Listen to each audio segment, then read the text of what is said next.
Wondering how to make sure your favorite bedtime stories podcast can keep making new episodes? The answer is elementary, my dear listener. If you're enjoying the podcast and never miss an episode, we invite you to become a Spotify supporter through the link in the show notes. Your support helps us cover the costs of creating this podcast and ensures we can continue bringing you the best Sherlock Holmes bedtime experience, completely free. So, sleep easier by clicking the Support this podcast link in the show notes and become a Spotify supporter today. Welcome to the Sherlock Holmes Bedtime Stories podcast. Each episode is a section from a classic, comforting Sherlock Holmes story with relaxing music to help you fall asleep. If you like the Sherlock Holmes Bedtime Stories podcast, please follow us on Spotify and YouTube. These are great zero-cost ways to support the podcast. Please leave a 5-star rating for the Sherlock Holmes Bedtime Stories podcast on Spotify and Apple Podcasts, and press the like button on YouTube. If you have comments or suggestions for the Sherlock Holmes Bedtime Stories podcast, please leave a review with your thoughts. There are a few ways to do this. On Spotify, leave a comment in the episode's Q&A under the question, "What did you think about this episode?" On YouTube, leave a comment on an episode video. And on Apple Podcasts, write a review for the show. We do read every review and comment and want to make sure this podcast helps you get a good night's sleep.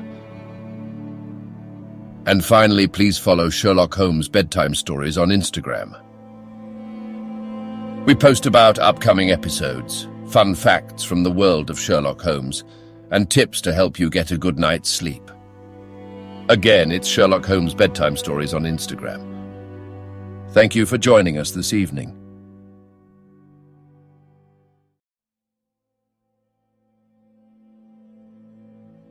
Now it's time to relax. Let your body fall into a comfortable position in your bed and drift gently into a state of total relaxation with tonight's story. The Valley of Fear. Part 1. The Tragedy of Birlstone. Chapter 2. Sherlock Holmes Discourses. It was one of those dramatic moments for which my friend existed. It would be an overstatement to say that he was shocked or even excited by the amazing announcement. Without having a tinge of cruelty in his singular composition, he was undoubtedly callous from long overstimulation.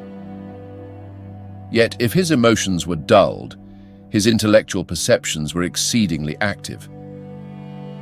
There was no trace then of the horror which I had myself felt at this curt declaration, but his face showed rather the quiet and interested composure of the chemist who sees the crystals falling into position from his oversaturated solution. "Remarkable," said he. "Remarkable. You don't seem surprised." "Interested, Mr. Mac, but hardly surprised." "Why should I be surprised?" "I receive an anonymous communication from a quarter which I know to be important, warning me that danger threatens a certain person. Within an hour I learn that this danger has actually materialized and that the person is dead. I'm interested, but, as you observe, I am not surprised." In a few short sentences, he explained to the inspector the facts about the letter and the cipher.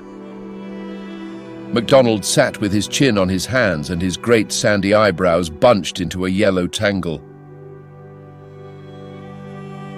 "I was going down to Birlstone this morning," said he. "I'd come to ask you if you cared to come with me, you and your friend here. But from what you say, we might perhaps be doing better work in London." "I rather think not," said Holmes. "Hang it all, Mr. Holmes," cried the inspector. "The papers will be full of the Birlstone mystery in a day or two. But where's the mystery if there is a man in London who prophesied the crime before ever it occurred? We have only to lay our hands on that man and the rest will follow. No doubt, Mr. Mac. But how do you propose to lay your hands on the so-called Porlock?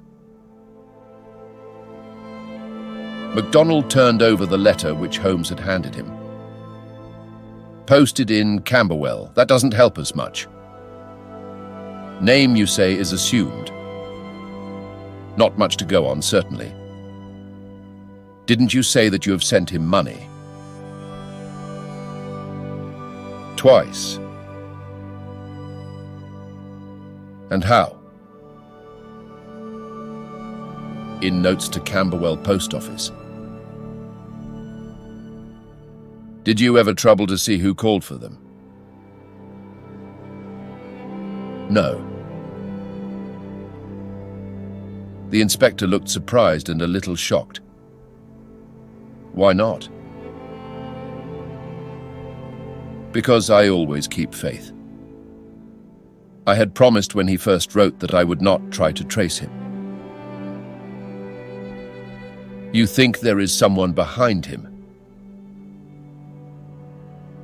I know there is. This professor that I've heard you mention? Exactly.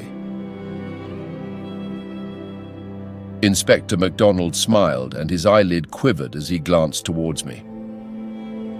I won't conceal from you, Mr. Holmes, that we think in the CID that you have a wee bit of a bee in your bonnet over this professor.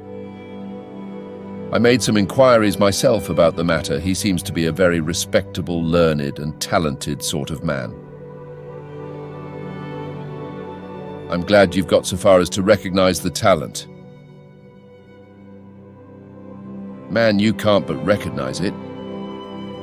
After I heard your view, I made it my business to see him. I had a chat with him on eclipses. How the talk got that way, I cannot think, but he had out a reflector lantern and a globe, and made it all clear in a minute. He lent me a book, but I don't mind saying that it was a bit above my head, though I had a good Aberdeen upbringing. He'd have made a grand minister with his thin face and grey hair and solemn-like way of talking. When he put his hand on my shoulder as we were parting, it was like a father's blessing before you go out into the cold, cruel world. Holmes chuckled and rubbed his hands. Great, he said. Great. Tell me, friend MacDonald, this pleasing and touching interview was, I suppose, in the professor's study. That's so. A fine room, is it not? Very fine. Very handsome indeed, Mr. Holmes. You sat in front of his writing desk? Just so. Sun in your eyes and his face in the shadow. Well, it was evening, but I mind that the lamp was turned on my face. It would be. Did you happen to observe a picture over the professor's head? I don't miss much, Mr. Holmes. Maybe I learned that from you. Yes, I saw the picture. A young woman with her head on her hands, peeping at you sideways. That painting was by Jean-Baptiste Greuze. The inspector endeavored to look interested.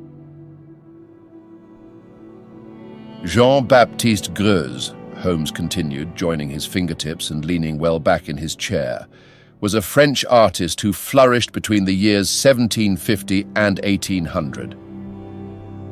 I allude, of course, to his working career. Modern criticism has more than endorsed the high opinion formed of him by his contemporaries. The inspector's eyes grew abstracted.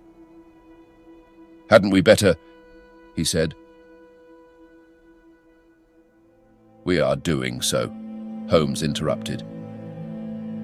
All that I am saying has a very direct and vital bearing upon what you have called the Birlstone mystery. In fact, it may, in a sense, be called the very center of it.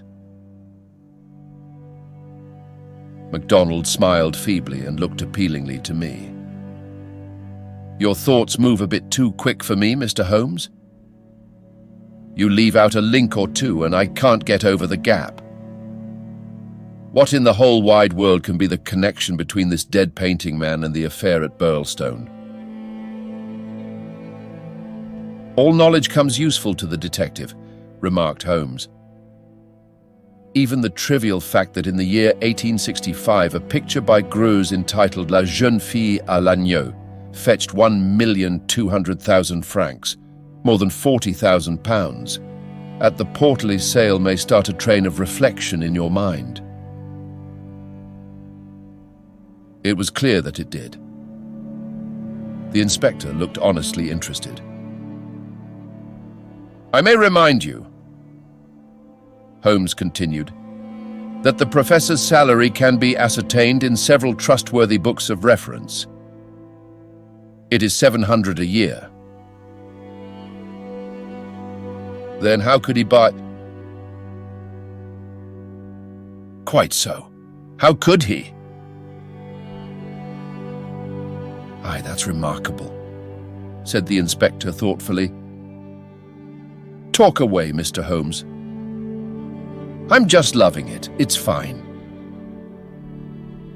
Holmes smiled. He was always warmed by genuine admiration, the characteristic of the real artist. What about Birlstone? He asked. We've time yet, said the inspector, glancing at his watch. I've a cab at the door and it won't take us 20 minutes to Victoria. But about this picture, I thought you told me once, Mr. Holmes, that you had never met Professor Moriarty. No, I never have. Then how do you know about his rooms? Ah, that's another matter. I have been 3 times in his rooms, twice waiting for him under different pretexts and leaving before he came. Once, well, I can hardly tell about the once to an official detective. It was on the last occasion that I took the liberty of running over his papers with the most unexpected results. You found something compromising? Absolutely nothing. That was what amazed me. However, you have now seen the point of the picture. It shows him to be a very wealthy man. How did he acquire wealth? He is unmarried. His younger brother is a station master in the west of England. His chair is worth 700 a year. And he owns a Greuze. Well, surely the inference is plain.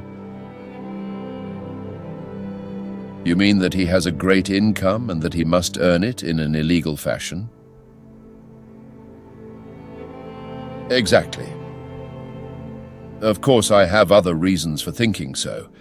Dozens of exiguous threads which lead vaguely up towards the center of the web, where the poisonous, motionless creature is lurking. I only mention the Greuze because it brings the matter within the range of your own observation. Well, Mr. Holmes, I admit that what you say is interesting. It's more than interesting. It's just wonderful. But let us have it a little clearer if you can. Is it forgery, coining, burglary? Where does the money come from? Have you ever read of Jonathan Wild? Well, the name has a familiar sound. Someone in a novel, was he not? I don't take much stock of detectives in novels. Chaps that do things and never let you see how they do them. That's just inspiration, not business. Jonathan Wild wasn't a detective, and he wasn't in a novel. He was a master criminal, and he lived last century, 1750 or thereabouts. Then he's no use to me. I am a practical man. Mr. Mac, the most practical thing that you ever did in your life would be to shut yourself up for 3 months and read 12 hours a day at the annals of crime. Everything comes in circles, even Professor Moriarty. Jonathan Wild was the hidden force of the London criminals, to whom he sold his brains and his organization on a 15% commission. The old wheel turns and the same spoke comes up. It's all been done before and will be again. I'll tell you 1 or 2 things about Moriarty which may interest you. You'll interest me right enough. I happen to know who is the first link in his chain, a chain with this Napoleon gone wrong at one end, and 100 broken fighting men, pickpockets, blackmailers, and card sharpers at the other, with every sort of crime in between. His chief of staff is Colonel Sebastian Moran, as aloof and guarded and inaccessible to the law as himself. What do you think he pays him? I'd like to hear. 6,000 a year, that's paying for brains, you see, the American business principle. I learned that detail quite by chance. It's more than the Prime Minister gets. That gives you an idea of Moriarty's gains and of the scale on which he works. Another point, I made it my business to hunt down some of Moriarty's checks lately, just common innocent checks that he pays his household bills with. They were drawn on 6 different banks. Does that make any impression on your mind? Queer, certainly, but what do you gather from it? That he wanted no gossip about his wealth. No single man should know what he had. I have no doubt that he has 20 banking accounts, the bulk of his fortune abroad in the Deutsche Bank or the Crédit Lyonnais, as likely as not. Sometime when you have a year or 2 to spare, I commend to you the study of Professor Moriarty. Inspector MacDonald had grown steadily more impressed as the conversation proceeded. He had lost himself in his interest. Now his practical Scotch intelligence brought him back with a snap to the matter in hand. "He can keep anyhow," said he. "You've got us sidetracked with your interesting anecdotes, Mr. Holmes. What really counts is your remark that there is some connection between the professor and the crime. That you get from the warning received through the man Porlock. Can we, for our present practical needs, get any further than that? We may form some conception as to the motives of the crime. It is, as I gather from your original remarks, an inexplicable, or at least an unexplained, murder. Now, presuming that the source of the crime is as we suspect it to be, there might be 2 different motives. In the first place, I may tell you that Moriarty rules with a rod of iron over his people. His discipline is tremendous. There is only one punishment in his code. It is death. Now we might suppose that this murdered man, this Douglas, whose approaching fate was known by one of the arch-criminal's subordinates, had in some way betrayed the chief. His punishment followed and would be known to all, if only to put the fear of death into them. Well, that is one suggestion, Mr. Holmes. The other is that it has been engineered by Moriarty in the ordinary course of business. Was there any robbery? I have not heard. If so, it would, of course, be against the first hypothesis and in favor of the second. Moriarty may have been engaged to engineer it on a promise of part spoils, or he may have been paid so much down to manage it. Either is possible, but whichever it may be, or if it is some third combination, it is down at Birlstone that we must seek the solution. I know our man too well to suppose that he has left anything up here which may lead us to him. Then to Birlstone we must go, cried MacDonald, jumping from his chair. My word, it's later than I thought. I can give you gentlemen 5 minutes for preparation, and that is all. And ample for us both, said Holmes, as he sprang up and hastened to change from his dressing gown to his coat. While we are on our way, Mr. Mac, I will ask you to be good enough to tell me all about it. All about it proved to be disappointingly little, and yet there was enough to assure us that the case before us might well be worthy of the expert's closest attention. He brightened and rubbed his thin hands together as he listened to the meagre but remarkable details. A long series of sterile weeks lay behind us, and here at last there was a fitting object for those remarkable powers which, like all special gifts, become irksome to their owner when they are not in use. That razor brain blunted and rusted with inaction. Sherlock Holmes's eyes glistened, his pale cheeks took a warmer hue, and his whole eager face shone with an inward light when the call for work reached him. Leaning forward in the cab, he listened intently to MacDonald's short sketch of the problem which awaited us in Sussex. The inspector was himself dependent, as he explained to us, upon a scribbled account forwarded to him by the milk train in the early hours of the morning. White Mason, the local officer, was a personal friend, and hence MacDonald had been notified much more promptly than is usual at Scotland Yard when provincials need their assistance. It is a very cold scent upon which the metropolitan expert is generally asked to run. Dear Inspector MacDonald, said the letter which he read to us, official requisition for your services is in separate envelope. This is for your private eye. Wire me what train in the morning you can get for Birlstone, and I will meet it, or have it met if I am too occupied. This case is a snorter. Don't waste a moment in getting started. If you can bring Mr. Holmes, please do so, for he will find something after his own heart. We would think the whole had been fixed up for theatrical effect if there wasn't a dead man in the middle of it. My word, it is a snorter. Your friend seems to be no fool, remarked Holmes. No, sir, White Mason is a very live man if I am any judge. Well, have you anything more? Only that he will give us every detail when we meet.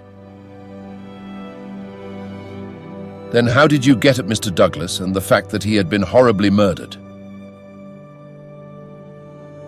That was in the enclosed official report. It didn't say horrible. That's not a recognized official term. It gave the name John Douglas. It mentioned that his injuries had been in the head from the discharge of a shotgun. It also mentioned the hour of the alarm, which was close on to midnight last night. It added that the case was undoubtedly one of murder, but that no arrest had been made, and that the case was one which presented some very perplexing and extraordinary features. That's absolutely all we have at present, Mr. Holmes. Then, with your permission, we will leave it at that, Mr. Mac. The temptation to form premature theories upon insufficient data is the bane of our profession. I can see only two things for certain at present: a great brain in London and a dead man in Sussex. It's the chain between that we are going to trace.